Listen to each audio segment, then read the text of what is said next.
สวัสดีผู้ฟังทุกท่านยินดีต้อนรับเข้าสู่ช่องมหัศจรรย์แห่งกรรม Miracle Deed เพราะพุทธศาสนาได้กล่าวไว้ว่าพ่อแม่เป็นพรหมของลูก4ประการ 1. มีเมตตา มีความปรารถนาดีต่อลูกไม่มีที่สิ้นสุด 2. มีความกรุณาหวั่นใจในความทุกข์ของลูกและคอยช่วยเหลือลูกอยู่เสมอ 3. มีมุทิตา เมื่อลูกมีความสุขก็ปิติยินดีกับด้วยความจริงใจ 4. มีอุเบกขา ไม่ไปยุ่งวุ่นวายกับครอบครัวลูกเมื่อลูกเลี้ยงดูตัวเองได้ ถ้าลูกทำผิดพลาดก็จะไม่ซ้ำเติมคอยให้คำปรึกษาเมื่อลูกต้องการ พ่อแม่เป็นเทวดาคนแรกของลูกคอยปกป้องคุ้มครองภัยให้กับลูก พ่อแม่เป็นครูคนแรกของลูกคอยอบรมสั่งสอนกิริยามารยาทให้กับลูกก่อนคนอื่น พ่อแม่เป็นพระอรหันต์ของลูกเพราะมีคุณธรรม4ประการ 1. เป็นผู้มีอุปการะคุณมากแก่ลูกทำภารกิจที่แสนยากลำบากให้แก่ลูกโดยไร้เงื่อนไข 2. เป็นพระเดชพระคุณปกป้องอันตรายให้ความอบอุ่นแก่ลูก 3. เป็นเนื้อนาบุญที่บริสุทธิ์ต่อลูกอย่างแท้จริง 4. เป็นผู้ควรแก่การเคารพนับถือของลูก คุณธรรมของลูกมี2อย่าง 1. กตัญญูระลึกรู้คุณในคุณงามความดีของพ่อแม่ผู้มีพระคุณที่ดีต่อเรา 2. กตเวที การตอบแทนบุญคุณของพ่อแม่ผู้มีพระคุณประกาศคุณงามความดีของท่าน การตอบแทนพระคุณของพ่อแม่มีอยู่2ช่วง 1. เมื่อท่านยังมีชีวิตต้องเลี้ยงดูท่านในเมื่อยามที่ท่านแก่ชราต้องดูแลปฏิบัติการกินอยู่ของท่านให้สะดวกสบายเอาใจใส่ยามเจ็บไข้ได้ป่วย 2. เมื่อท่านล่วงลับไปแล้วต้องทำบุญอุทิศส่วนกุศลให้กับท่านอย่างสม่ำเสมอแต่การกตัญญูที่กล่าวมาแล้วยังไม่ใช่การกตัญญูที่ให้ท่านได้ทั้งหมดถ้าพ่อแม่ไม่ศรัทธาในพุทธศาสนา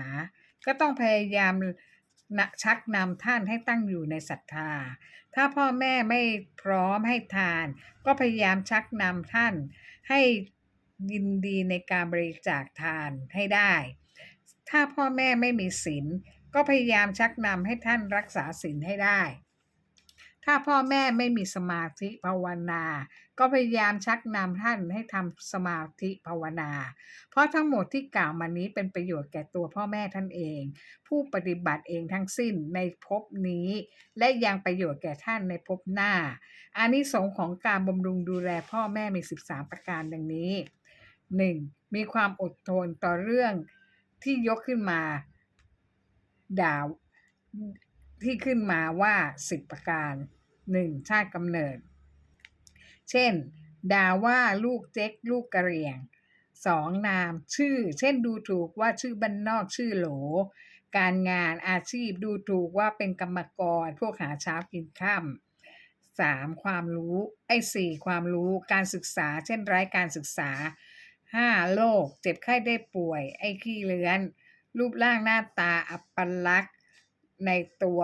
ตนเช่นอ้วนผอมดำขาพิการขาเป๋ตาบอดสูงเตี้ยแคระอื่นๆอีกกิเลสมีอุปสรรคที่ไม่ดีเช่นโลภมากเจ้าอารมณ์ขี้โมโหหูเบ้าเชื่อคนง่ายการทำผิดเคยทำผิดต้องโทษติดคุกก็ถูกคนด่าว่าไอ้ขี้คุกคำสบประมาทต่างๆคำด่าสำเร็จรูปเช่นไอ้โจร500ไอ้โง่ไอ้เซอร์ไอ้บ้าไอ้ทึมไอ้ควายไอ้หัวขโมยไอ้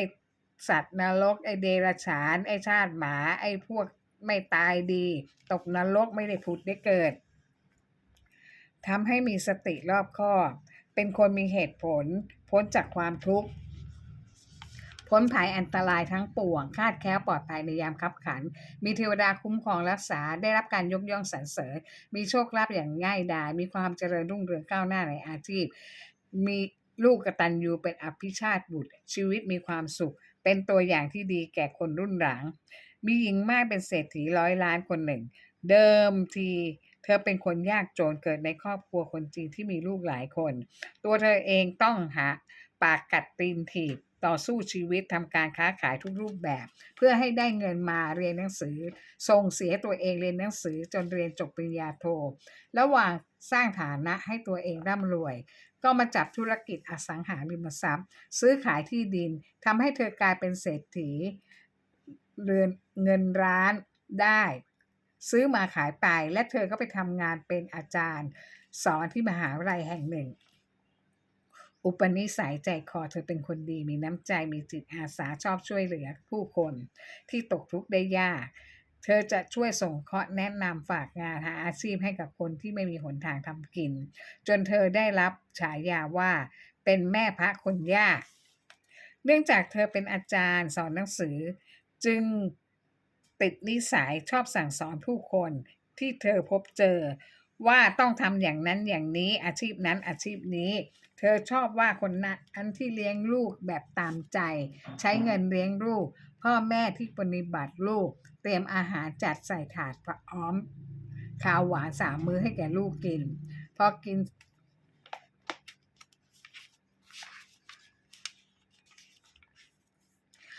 นเสร็จก็วางจานไว้ให้พ่อแม่ไปล้างทั้งที่ลูกครอบครัวนั้นอายุก็50 ปีแล้วและตัวพ่อแม่เองก็มีอายุ80 ปีแล้วสมควรแล้วหรือที่พ่อแม่ต้องมาทำให้ลูกกินแบบนี้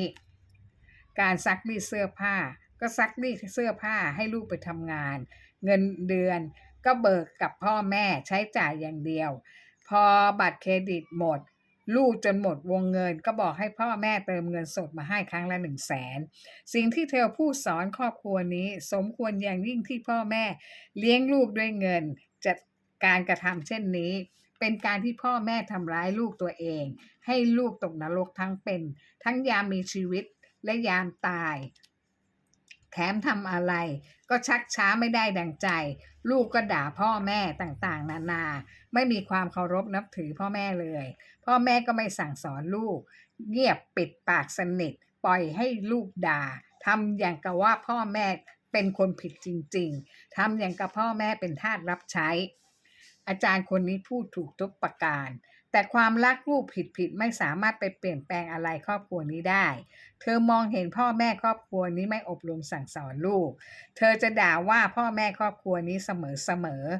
ย้อนกลับมาดูตัวเองครอบครัวอาจารย์เองบ้างตัวเธออายุ70 ปีมีลูกชายคนหนึ่งอายุ30 ปี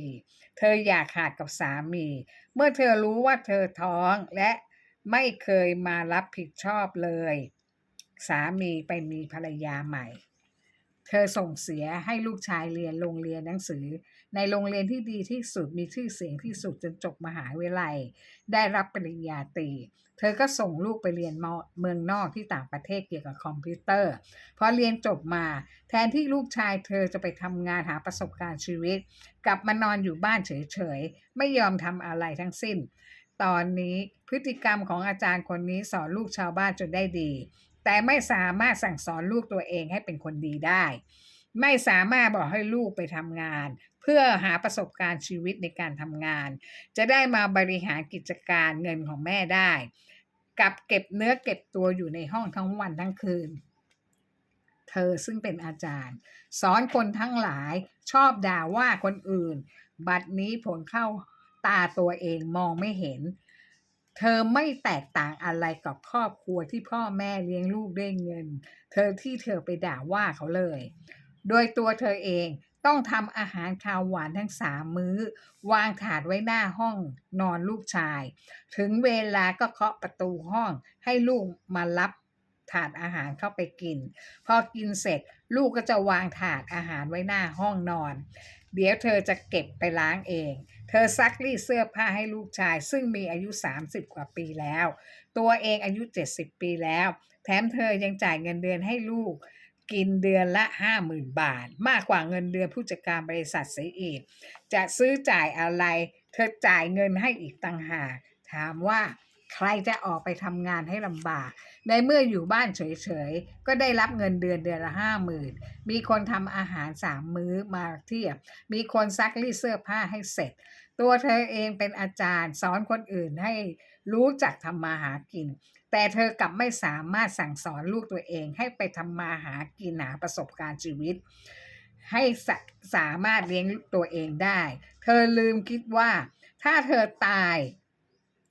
ต่อให้มีเงินกี่ร้อยล้านถ้าลูกไม่รู้จักค่าของเงินค่าของงานค่าของชีวิตไม่สร้างคุณค่าให้แก่ชีวิตตัวเองก็ต้องล้างผลาญมรดกร้อยล้านหมดไปในพริบตาเดียวเธอทำร้ายลูกชายของเธอโดยไม่สั่งสอนลูกให้รู้จักคำว่ากตัญญูต่อพ่อแม่